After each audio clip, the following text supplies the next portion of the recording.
Here's some ganaps bago nga ang Noche Buena mga mi. Kaya tara, samahan mo ako and spend another day with me as 28-year-old public school teacher, small village owner, wife, and a mom, and back with another mini vlog. So pagka-uwi nga namin ng bahay mga sister, galing nga ng San Carlos, nag-prepare na nga ako para sa mga iluluto namin. So ayun, nagluto muna ako ng gulaman mga mi na isasama nga namin dito sa may fruit salad. Itong mga fruit cocktail nga namin mga mi ay sponsor nga lang, charis. Sa Nueva Ecija kasi mga mi, ang dami-dami nga nilang binibigay na grocery doon. Sa sobrang dami nga mga mi, hindi na nga nila nauubos at pinapamigay na nga lang. Sana sa New Year po ulit, charing. So ayan mga mi, tinanggal ko nga muna yung syrup ng fruit cocktail.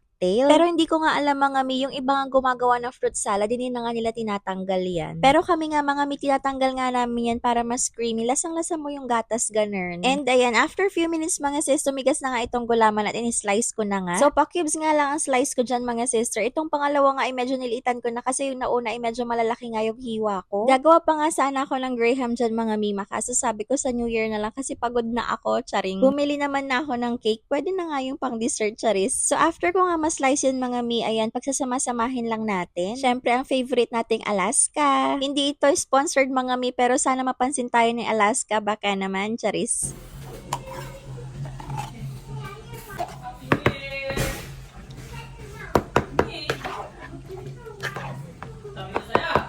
And next nating ilagay itong all-purpose cream mga mi, diba? Chilled overnight pa yun mga sister kasi akala ko nga igagawa pa ako ng graham. So after ko nga gumawa niyang fruit salad mga sister ay nagbalot na rin kami ng Shanghai. Para kasi talagang hindi kompleto ang handaan mga sister kapag walang Shanghai, charing. Diba? Favorite nga ng lahat yan mga mi, lalo nga dito sa bahay. Kaya hindi po pwedeng mawala yan sa handaan namin mga mi, char. So after namin magbalot ng lumpiang Shanghai mga sister, nag-slice na rin ako dito ng bawang at sibuyas para nga sa spaghetti natin. Oy, aminin, Shanghai at spaghetti talaga hindi dapat mawala sa handaan, charis.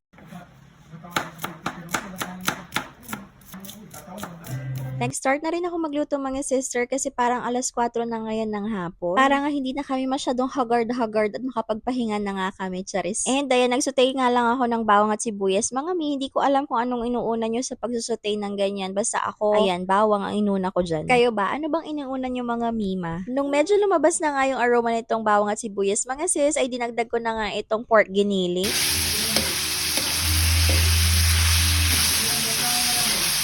Nung medyo luto-luto na nga mga mima, nagdagdag na rin ako ng mga ibang condiments dyan. Gaya nga nitong choknat mga mi. Nag-add na rin ako ng pepper dyan mga sister. Tansyameter nga lang ang ginamit ko, char. Syempre, kagamitan natin yan ng magic mga mi para sumarap, char. Kaunti nga lang yan mga sister kasi tira nga lang namin yan. Inad ko na nga rin tong carrots at celery mga sister. Hindi ko alam bakit may celery nga itong nilagay ng nanay ko dito, charis. Para medyo masarap nga itong spaghetti natin mga sis, nag-add ako ng corned beef dyan. Actually mga sister, minsan nga nalagay lang namin corned beef, malasa naman siya. So, nasa kabilang kalan nga mga mima ay nagpakulo na nga ako para sa pasta natin. Next, nag-add nga ako dyan ng tomato paste mga mi.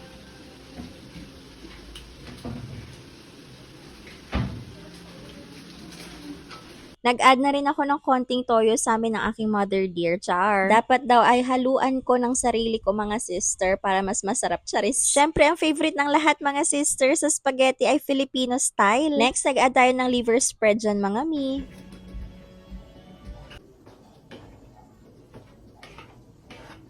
And mag-a-add nga tayo ng condensed milk dyan mga sister. Kahit anong condensed milk po pwede nga mga sis. Kayo ba? Ano bang ina-add ninyo sa spaghetti ninyo? Yung iba nga nakikita ko, all-purpose cream nga ang nilalagay nila tapos mag-a-add sila ng kaunting sugar. Next mga sis, nilagay ko na nga tong hotdog. Since sa slice-slice naman yun mga sister, madali lang mahuluto yan. Nakikita ko nga sa ibang vlogger mga sister, piniprito nga nila tong hotdog. Ibinuhos ko nga yung tirang condensed milk mga sister para manamis-namis pa nga itong spaghetti natin. Nag-add nga rin ako ng grated cheese dyan mga sister para mas lalong sumarap tong sauce natin.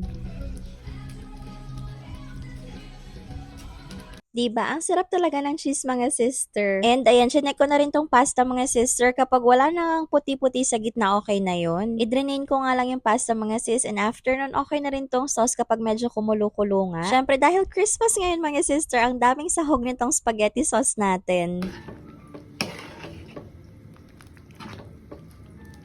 And around 7 PM mga sister, nagprito na nga rin yung kapatid ko ng chicken. Honey buttered garlic nga ang gagawin niya dito mga sis, kaso wala na siyang video na iba. Next time mga mi, gagawa na nga lang kami ng ganun para mapakita nga namin sa inyo ang process. Magaling naman talaga magluto tong kapatid ko mga sis, kaso tamad lang, char. So after nga namin mag-prepare doon mga mima, ayan, busy naman kaming nagpapalit dito ng bedsheet. Pinalitan na nga namin tong foam cover namin mga sister kasi nga medyo makati na. Mga mi, mura ko nga lang to nabili sa Black App. Sige, gagawa natin ng separate video to mga sister para i-upload natin sa TikTok app para makabili rin kayo. Nung una nga mga sis ay nagkamali pa nga kami ng asawa ko kaya ayan, binaliktad nga namin mga mi. Huwag yun na nga pansinin niya mga tupiin ko sa gilid mga sister kasi sa sobrang daming ganap hindi ko nga nahaharap magtupi, char. Sobrang ganda nga itong foam cover mga mi kasi malaki nga yung zipper niya. Hindi kayo mahihirapan magpasok nitong foam. Syempre dahil favorite niya Amira ang pink mga mima yan. Pink nga ipapalit naming bedsheet ngayon. Itong bedsheet nga namin mga mima ay nakuha nga lang din namin sa Black App. Ilalagay ko nga to sa TikTok shop mga sister para maka-order na rin kayo. Mga sis, may pa-raffle giveaway na nga tayo. Posted nga yun sa wall ko. I-check nyo na nga lang mga sis. So ay lang muna for today's video. Thank you for watching. Bye!